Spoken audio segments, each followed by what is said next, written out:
What is going on, people? It is Avis Reviews here, back at you with another review. So, The Loud House has been my most requested series. The close second would be the original Teen Titans, which I will get to eventually. And, well, The Loud House has like 12 main characters, so I think it's fair if I get another person in this video. Magical collaboration powers, activate! What is up, Animation Nation? I am your host, Killer J. Let's... Wait, where am I? This isn't my recording studio.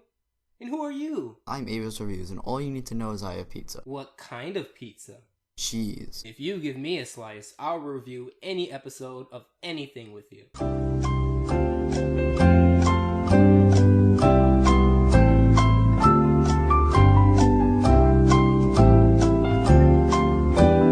Let's do The Loud House. Alright, let me go watch an episode. 2,000 years later. Let's do this! The episode starts out with Lincoln and his friends at school looking at the spider. And that is a pretty good opening. The plot gets off really quickly. Then Lincoln's teacher tells Lincoln he can take the spider named Frank home, but he can't let him out of his cage. Unlike her this weekend, apparently. I'd like you to be at my parent-teacher conference talking to 11-year-olds like that. Yeah, I guess that just happened. I guess this episode is self-aware, so it's not really that bad, because the episode knew how to handle stuff like that. Though I feel bad for the students having to go home with that thought in the back of their head. So Lincoln takes Frank home, and while walking home, his friend Clyde warns him about how Lenny really hates spiders. They then show a cutaway gag where this is the case. The cutaway gag was short, so it didn't disrupt the flow, plus it was funny, and it also foreshadowed later parts of this episode. It really helps show the nice flow and pacing this episode has. Also, I feel like the scene does a good job of establishing the characters' feel and justifying her actions later in the episode. I like how they also foreshadow another event later on in the episode. There's a fake spider that the sisters would end up using to help Lincoln. When episodes have these little signs, it makes viewing the episode again a new experience because some earlier scenes can make sense now in context.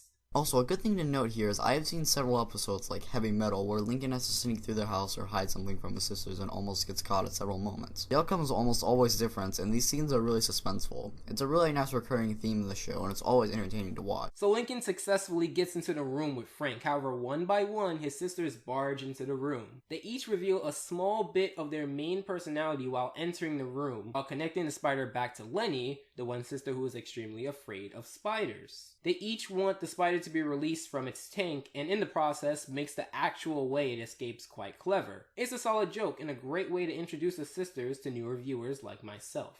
Yeah, you would think a series that has, 13 main characters would have the characters be bad, but no, this series handles the characters in a very nice way, and they have actual personalities aside from being just annoying or one-dimensional like they could have been. But anyways, then Lenny walks in the room, and this is about as suspenseful as the episode gets. First time I watched this was really shocking, and the fact that this part moves on really fast makes you feel the emotions of the character. You feel really shocked, like, whoa, that just happened. But of course, ignorant Lenny doesn't know what's going on, and they think they're planning a surprise birthday party for her. So Lincoln gets the bright idea to let the spider out of its tank to, I'm not kidding, stretch his legs. You know, like when animal traders take tigers out of their exhibits to stretch their legs. It's totally logical. No, it's totally not like the tiger is gonna go and maul people Grand Theft Auto style or anything. Yet there's one thing I didn't like about this episode. It was Lincoln stupid enough to realize that something would go wrong, but I would say it's justified for the most part because of a later event in the episode, but that's a whole nother can of worms. One thing I want to elaborate on with Alpha J is how the spider gets realized. A weaker episode would have just had one of the sisters let it loose while Lincoln wasn't looking, but here the character you would least expect is at fault. As I was saying earlier, for new viewers, you get to see all of the characters' personalities shine as Lincoln searches for the spider. I appreciate this because it opens room for character development while at the same time advancing the plot. They also do a poop joke, but surprisingly, they keep toilet humor to a minimum. Yeah, I'm as surprised as you are. Yeah, this show definitely is going down the right track. Instead of doing some random stupid plots with out-of-place humor and cardboard cutout characters like Pickle and Peanut, this show focuses on developing the characters, which usually has a nice plot and a good moral with little jokes sprinkled throughout. Now, not every episode is focused on moral and plots as some, which there's nothing wrong with that, but I'm just making a generalization. Not to mention, and stay with me on this one, a Nickelodeon show actually did toilet humor correctly. That gag with a fake dog crack was actually pretty funny and did catch me off guard upon first. So Lincoln ends up not finding the spider right away and confesses to his sisters, minus Lenny, that he lost the spider, taking it out for exercise. In that process, they find out that the spider is on Lenny. If I can credit Loud House for anything, it sure seems to understand the over-the-top wacky mood that the animation offers. The idea of a spider being on her back, then in the fridge, then on the ceiling is very wacky and entertaining to say the least.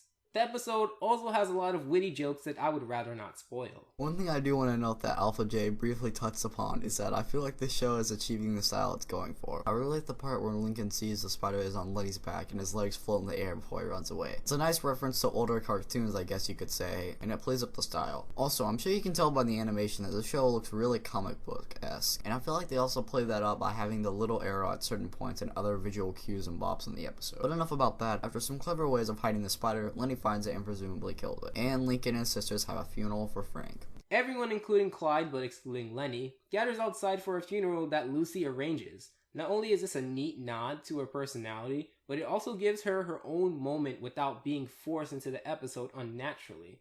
The sisters all blame Lenny, who did intend on killing Frank, the spider. However, Lincoln owns up to his actions. Not only did Lincoln let out the spider in the first place, he also knew the risks when bringing the spider to his crazy, and pardon the pun, loud house. This is indeed a great scene. Every character is in character and has emotion. Lincoln is taking responsibility for his actions, which is a definitely great thing to do for his character. There isn't much to be said about this scene. But anyways, Lenny overhears a conversation, which foreshadows an event later for the episode. I also noticed something. When they find out that the hairball that Cliff spat up is the same as the mush that is in the shoebox coffin, they come to the conclusion that the ball in the coffin is just a hairball and not the mush of a tarantula. In earlier scenes, you can see Cliff grooming himself like any cat would. This would give you the subtle nod that, again, you would only know upon watching this episode for a second time. They also make another cutaway gag, this time using the dad. I don't mind cutaway gags as long as they're funny or make sense to the plot, and this one does. This also brings up the idea of Clyde being a butt monkey for the cast to pick on.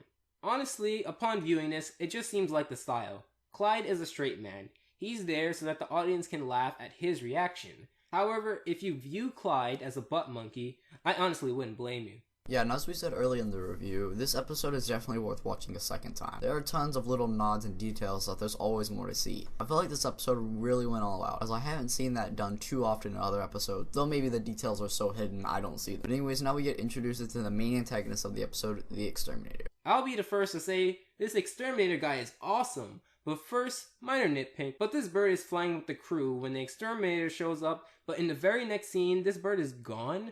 Probably because the Exterminator showed no restraint in killing caterpillars that were already outside. Lincoln tries to stop the Exterminator from heading inside, however he does not listen to Lincoln. This antagonist is really entertaining. I do want to see him lose, unlike in other shows when the antagonist is truly bad. I just want to change the channel. Yeah, I really feel like they are really putting in effort to make him the antagonist. They make him rude and ruthless, and they really play up his style, and even have some really cool metal moves. Unfortunately, he's only in the episode for a few minutes, but I can understand that since the main focus of the episode was keeping the spider from Lenny. Anyways, all the sisters work together to keep the Exterminator from getting away, which leads him to get tied up. The sisters each have unique moments which differentiates them from each other. The Exterminator is viewed as tough, but also comically weak at times. They bring back the fake spider that Lincoln fell for earlier. The show really knows how to make more with less. The show seems really simple, but also uses a lot of cornerstones of comedy to make what is a really solid episode. The strong villain who's comically afraid. The spider that's not really a spider. Clyde making a full circle with his spider suit.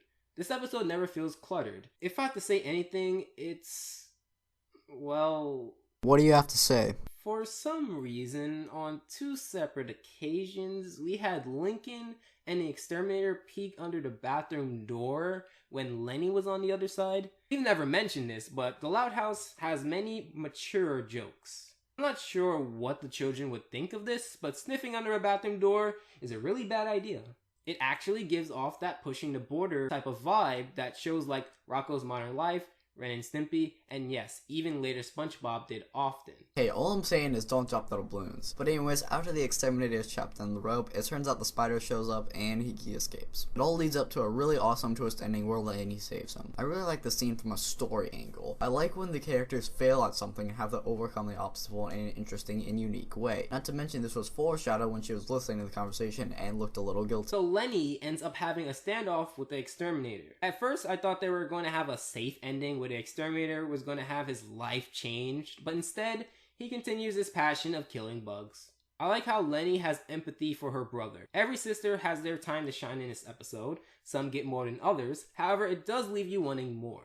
I love the interaction with the younger twins, the silent deadpan comedy of Lucy, and all of the other unique and fantastic sisters. I have to agree. This episode features the characters in a very nice way and gives them a lot of screen time. I also really like how Lenny overcame her fear to help her brother. It's a really sweet moment and a nice way to end the episode. So, what works in this episode? Well, as I'm sure you've seen us talk about a lot, it gives all the characters enough screen time. Also, something I really like about this episode is it feels like it achieves the tone it's going for. It's a story that can be taken seriously at some times, but also is a comedic, lighthearted story. The comedy is definitely on point in this episode too. I'd like to add that the animation, while rigid, works well in this episode. Pacing is fast, and since the cartoon is going for a wacky comic book cartoonish style, it achieved the effect by leaps and bounds. So guys, I think that just about wraps things up. So please remember to like this video and subscribe to both me and TheAlphaJayShow, as this collab really wouldn't exist without him. If you enjoy what I do, you will probably enjoy what he does. Also, sometime around the time this video is posted, there will be a review of me and TheAlphaJayShow reviewing a Teen Titans Go episode, so if you like this collab, be sure to check that out. Also, be sure to follow us both on Twitter. Avis Reviews, signing out. I hope your time was well spent,